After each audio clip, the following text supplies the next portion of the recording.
mga sikat na celebrities na nakapangasawa ng mga foreigner. Cristel Folgar. Ikinasal ang actress-vlogger sa kanyang South Korean husband na si Ha Soo-yuk. Sa kanyang vlog, ibinahagi niya ang journey ng relasyon nila.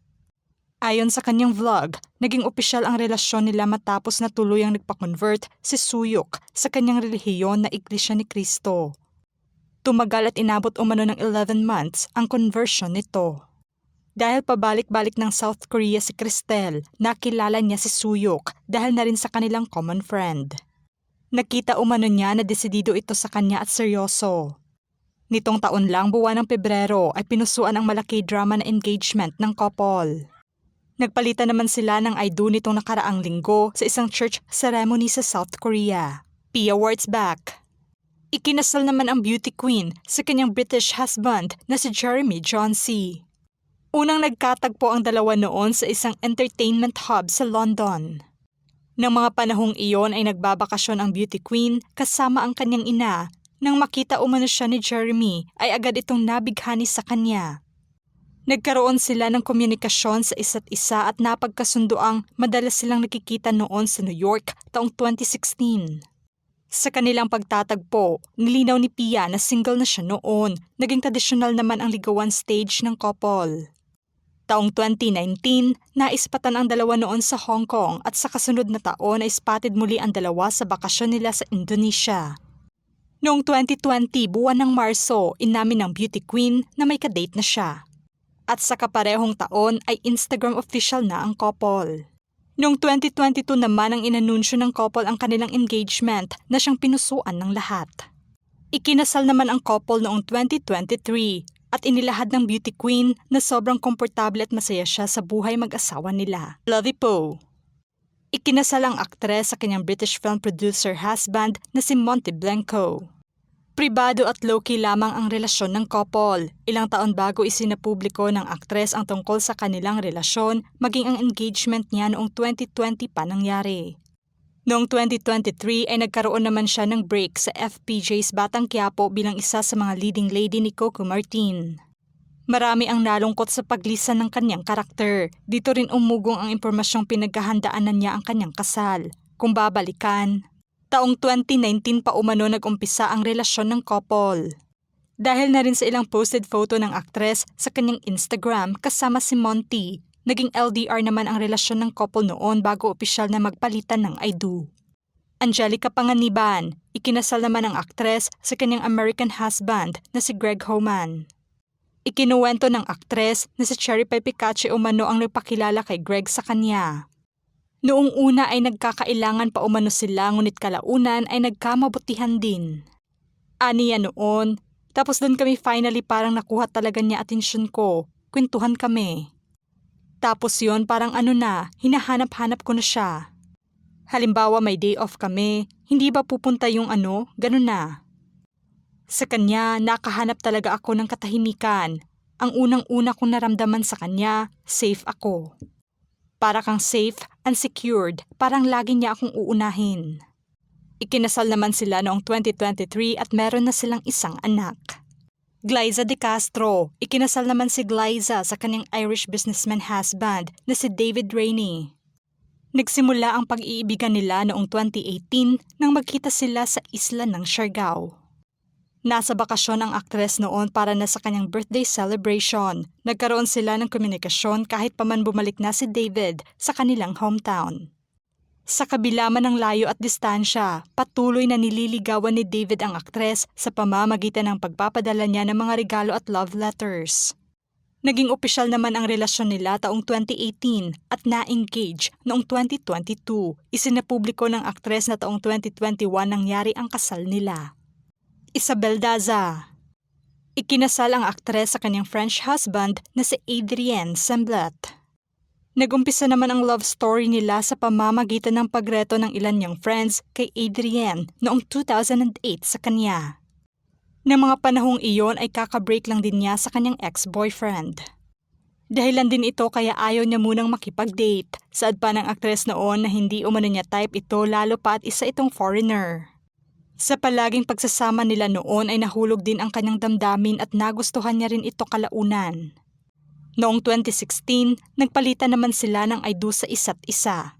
Taong 2018 ay isinilang naman ng aktres ang first baby nila na si Balte.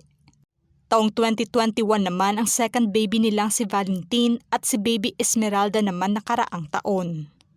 Bianca King, ikinasal naman ang model actress sa kanyang Aussie husband na si Ralph Wintel.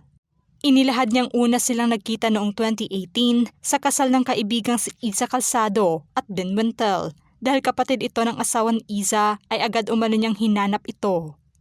At inaming siya ang nag-effort na magkalapit sila. Simula na magkita sila ay alam na umano niyang ito na ang kanyang mapapangasawa.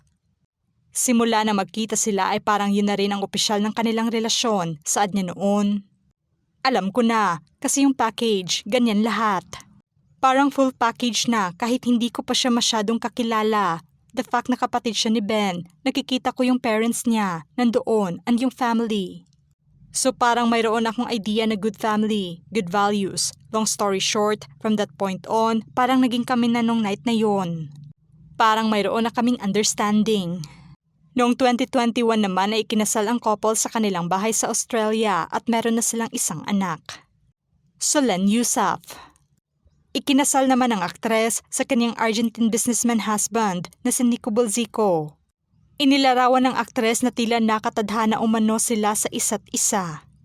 Inamin niya rin noon na hindi niya type ito dahil nang una silang magkita ay hindi pa umano siya ready noon sa pag-ibig.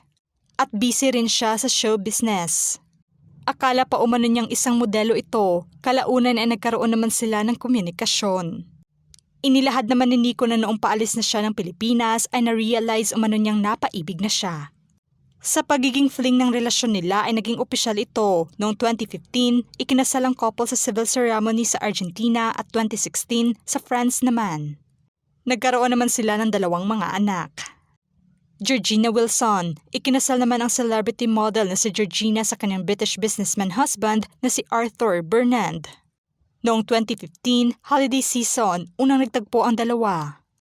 Sa kaparehong taon naman ay naging opisyal ang kanilang relasyon. Inalala pa niya ang naging proposal ni Arthur sa kanya at sobrang nakakatawa umano ang senaryo. Dahil sa pagkakasundo nila sa lahat ng bagay, bukod pa rito ay matagal na rin niyang kilala ang pamilya ni Arthur kaya mas naging komportable sila sa isa't isa. Noong 2016, ikinasal naman sila sa England. Meron naman silang 3 mga anak ngayon. Ina Raimundo, ikinasal naman ang aktres sa kanyang Ukrainian-Canadian husband na si Brian Portunak. Sa edad na 24 years old, nakilala na niya ang kanyang asawa. Nagumpisa umano sa pagkakaibigan ang relasyon nila at magka-phone pal ng ilang taon, aniya noon. Unang-una iba yung naging pattern ko with him kasi before if meron akong nagustuhan, I know right away na he's going to be my boyfriend, so nagfi-fizzle agad. Sa kanya kasi nung nakita ko siya, hindi ko in-expect na magiging boyfriend ko siya. What more maging asawa?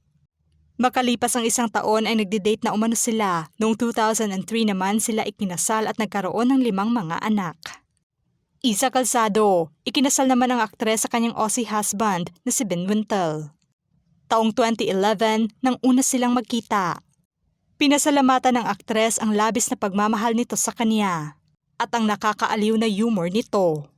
Ikinasal naman sila taong 2018 sa Coron, Palawan at meron naman silang isang anak.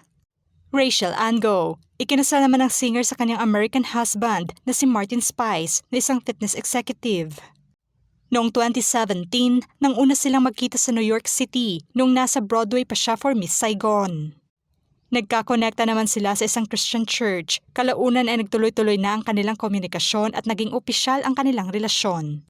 Ikinasal naman sila noong 2018 at meron naman silang isang anak.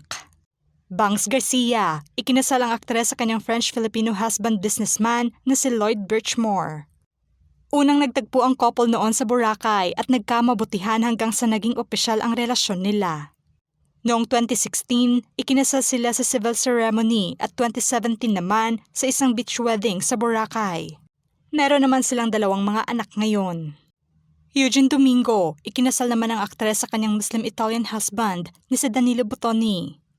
Noong 2014, ang unang pagkikita nila sa isang film festival sa Italy. Hindi alam ng aktres na isang film critic pala ito, kalaunan ay nagkaroon sila ng komunikasyon at nagkamabutihan. Nasa 40s na ang aktres na makilala at naging opisyal ang relasyon nila. Nangyari naman ang proposal ni Danilo sa aktres through online lamang dahil nasa LDR na relasyon nila.